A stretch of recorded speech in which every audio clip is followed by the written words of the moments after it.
Alors, développement durable, c'est la traduction imparfaite à mon sens d'un terme anglais qui est Sustainable Development, qui a été introduit dans un rapport resté très célèbre, qui est le rapport Brundtland, à la fin des années 80, qui a proposé de traiter simultanément la question économique, la question sociale et la question environnementale. Le rapport Brundtland parle de, c'est un rapport, une commission internationale, donc ça a été écrit en anglais, et ça parle de Sustainable Development. La traduction exacte, à mon sens, c'est développement soutenable et pas développement durable.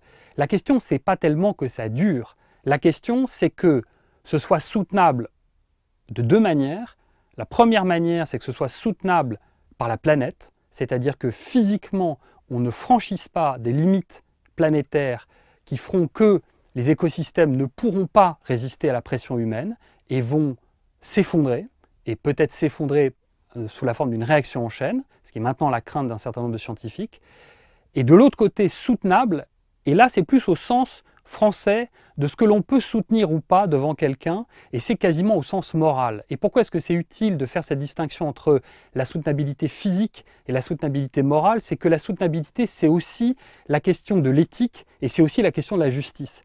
Et le développement soutenable, c'est le fait de dire, au fond, on relie trois enjeux, l'enjeu économique, l'enjeu social et l'enjeu environnemental, et on essaye de faire en sorte qu'ils soient compatibles, mais aussi on pose trois questions de justice.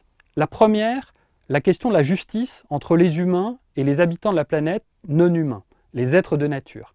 Est-ce qu'on a le droit de pousser les écosystèmes terrestres jusqu'à un point où on fera disparaître les autres espèces par notre propre inconséquence? Deuxième enjeu, la question de la justice entre nous aujourd'hui.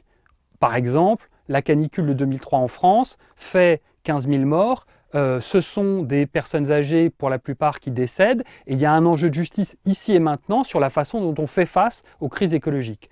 Et troisième enjeu, l'enjeu de justice qui relie les humains d'aujourd'hui aux humains dans 10 ans, dans 20 ans, dans 30 ans, dans 40 ans, dans 50 ans, dont certains seront des humains d'aujourd'hui devenus plus âgés, mais dont certains seront aussi de nouveaux humains, ce qu'on appelle les générations futures. Et donc le développement soutenable, c'est d'un côté la soutenabilité physique, le fait de ne pas franchir les limites planétaires, de ne pas aller au-delà de 2 degrés de réchauffement par rapport à l'ère pré-industrielle, de ne pas aller au-delà d'une certaine destruction, disons, naturelle de la biodiversité, mais de ne pas l'aggraver de façon exponentielle par l'action humaine.